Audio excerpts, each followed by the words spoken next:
America Iran സംഘർഷത്തിൽ ആരാണ് ജയിച്ചത് എന്ന് ചോദിച്ചാൽ പെട്ടെന്ന് ഉത്തരം പറയാൻ കഴിയില്ല.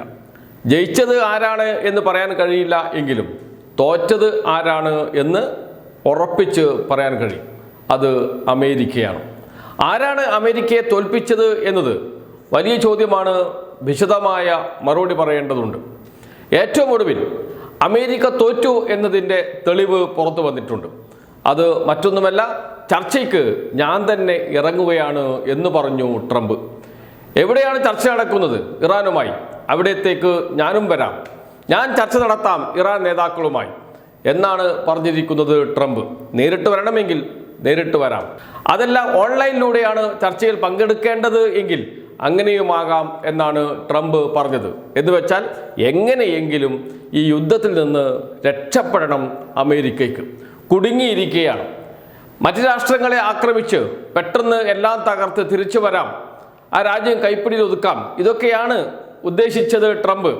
പക്ഷേ അതൊന്നും നടന്നില്ല എന്ന് മാത്രമല്ല, ഇപ്പോൾ തൊഴുതു നിൽക്കുന്ന അവസ്ഥയിൽ അമേരിക്കയെ കൊണ്ടെത്തിച്ചു ട്രംപ് എന്ന് പറയുന്നതായിരിക്കും ശരി. അങ്ങനെയാണെങ്കിൽ അമേരിക്കയെ മുട്ടുകുത്തിച്ചതിൽ ഏതൊക്കെ രാജ്യങ്ങൾക്ക് പങ്കുണ്ട്? നിസ്സംശയം പറയാം, അതിൽ ഒന്നാം സ്ഥാനത്ത് ചൈനയാണ്, രണ്ടാം സ്ഥാനത്ത് റഷ്യയാണ്. റഷ്യയും ചൈനയും ഇറാനോടൊപ്പം പ്രത്യക്ഷത്തിൽ തന്നെ നിന്നു എന്ന് പറയാം. പരോക്ഷമായിട്ട് പോലുമല്ല, പ്രത്യക്ഷമായിട്ട് തന്നെ നിന്നു ഇറാനു വേണ്ടി. അമേരിക്കയെ നിശിതമായി വിമർശിച്ചുകൊണ്ട് രംഗത്ത് വരികയും ചെയ്തു. കഴിഞ്ഞ ദിവസം ചൈനയിൽ നിന്ന് പോയ കപ്പൽ, ഇറാന്റെ ചരക്ക് കപ്പൽ റഷ്യൻ സേന തടഞ്ഞു വെച്ചപ്പോൾ ചൈന നടത്തിയ പ്രതികരണമുണ്ട്. രൂക്ഷമായ ഭാഷയിലാണ് പ്രതികരിച്ചത്. കപ്പൽ വിട്ടുകൊടുക്കും എന്നാണ് ഇപ്പോൾ അറിയുന്നത്. ചൈനയ്ക്ക് മുമ്പിൽ പിടിച്ചു നിൽക്കാൻ കഴിയുന്നില്ല അമേരിക്കയ്ക്ക്. റഷ്യയും ചൈനയും ഒന്നിച്ചു നിന്നാൽ അമേരിക്കയ്ക്ക് ഒന്നും ചെയ്യാൻ കഴിയില്ല എന്ന് ഒന്നുകൂടി തെളിയിച്ചു ഇറാൻ അമേരിക്കൻ സംഘർഷം. അതുകൊണ്ട് തന്നെ ഇറാൻ തലയുയർത്തി നിൽക്കുകയാണ്. ഇറാനിൽ വലിയ നാശം അമേരിക്ക സൃഷ്ടിച്ചു എന്ന കാര്യം സംശയമില്ല. ഇസ്രയേലും കൂടി ചേർന്ന് നടന്ന ആക്രമണത്തിൽ ഇറാന്റെ ഉന്നത നേതാക്കൾ കൊല്ലപ്പെട്ടു, പ്രധാന പദവിയിലിരിക്കുന്നവർ കൊല്ലപ്പെട്ടു.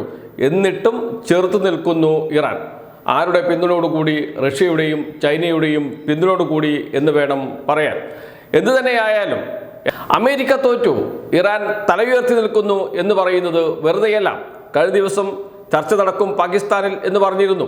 പാകിസ്ഥാനിൽ ചർച്ച നടക്കുന്നതിന് വേണ്ടി എല്ലാ ഒരുക്കങ്ങളും നടത്താൻ പാകിസ്ഥാൻ തയ്യാറാവുകയും ചെയ്തിരുന്നു. അമേരിക്കൻ വൈസ് പ്രസിഡന്റ് തന്നെ ചർച്ചയിൽ പങ്കെടുക്കുമെന്നാണ് പാകിസ്ഥാൻ അറിയിച്ചിരുന്നത്. എന്നാൽ ഇറാൻ ഒരു കാര്യം പറഞ്ഞു, ചർച്ചയ്ക്കില്ല, ഒരു ചർച്ചയ്ക്കും ഞങ്ങളില്ല. തോറ്റ് തുന്നമ്പാടി നിൽക്കുകയാണ് ഇറാനെങ്കിൽ എങ്ങനെയെങ്കിലും ചർച്ചയ്ക്ക് മുൻകൈയെടുക്കുക ആരാണ്? ഇറാനായിരിക്കുമല്ലോ. പക്ഷെ ഇറാന് യാതൊരു കൂസലുമില്ല. അമേരിക്കക്കാണെങ്കിൽ ചർച്ച നടത്തിയേ തീരൂ, പ്രശ്നം പരിഹരിച്ചേ തീരൂ. എങ്ങനെയെങ്കിലും മുഖം രക്ഷിക്കാനുള്ള ഒരു ഉടമ്പടി ഉണ്ടാക്കണം. അതിനു വേണ്ടിയുള്ള ശ്രമമാണ് ഇപ്പോൾ നടത്തിക്കൊണ്ടിരിക്കുന്നത് അമേരിക്ക. അതുകൊണ്ട് തന്നെയാണ് ഇറാൻ പറഞ്ഞത് ചർച്ചയ്ക്ക് വരാൻ താല്പര്യമില്ല എന്ന്. അങ്ങനെ കഴിഞ്ഞ ദിവസത്തെ ചർച്ച നടന്നില്ല. ഇനിയിപ്പോൾ നാളെ ചർച്ച നടത്തും എന്നാണ് പറയുന്നത്. നാളെയാണ് വെടിനിർത്തലിന്റെ അവസാന ദിവസം. അതുകൊണ്ട് തന്നെ അതിനു മുമ്പ് തലയൂരണം അമേരിക്കയ്ക്ക്. അതിനുള്ള ശ്രമങ്ങളാണ് ഇപ്പോൾ നേരിട്ട് ഇടപെട്ട് ട്രംപ് നടത്തിക്കൊണ്ടിരിക്കുന്നത്.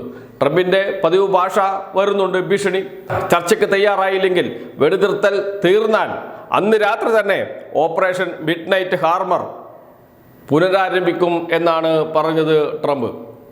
അമേരിക്കയുടെ ആക്രമണം ഇറാനിലെ ആണവ നിലയങ്ങൾ തകർത്തുവെന്നും അത് വീണ്ടും ആവർത്തിക്കുമെന്നുമാണ് ട്രംപ് ഭീഷണി മുഴക്കുന്നത്. എന്നാൽ അതിനോട് ഒരു തരത്തിലും അനുകൂലമായി പ്രതികരിക്കാൻ തയ്യാറാകുന്നില്ല ഇറാൻ. ചെറുത്തുനിൽപ്പ് തുടരും എന്ന് തന്നെയാണ് പറയുന്നത്.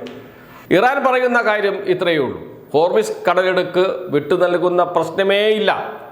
അമേരിക്കയുടെ നാവിക ഉപരോധം പിൻവലിക്കൂ, അതിനുശേഷം ചർച്ച നടത്താം. നാവിക ഉപരോധം നിലനിർത്തിക്കൊണ്ട് ഒരു ചർച്ചയ്ക്കും തയ്യാറല്ല എന്നാണ്.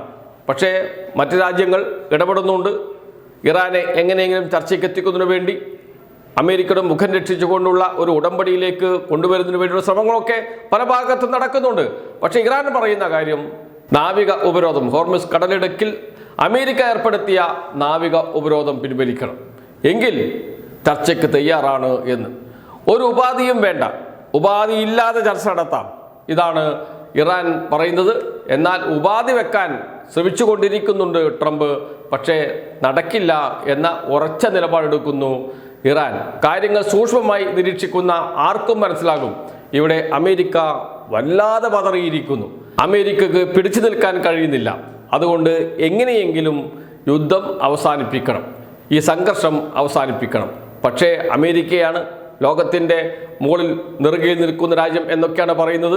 അതുകൊണ്ട് തന്നെ മുഖം രക്ഷിക്കാനുള്ള എന്തെങ്കിലും ഒരു ഇടപെടൽ വേണം. അതിനു വേണ്ടിയുള്ള അവസാന ശ്രമത്തിലാണ് ഇപ്പോൾ അമേരിക്ക നടത്തിക്കൊണ്ടിരിക്കുന്നത്. അതിൽ വിജയിക്കുമോ എന്ന് വരും ദിവസങ്ങളിൽ കാണാം.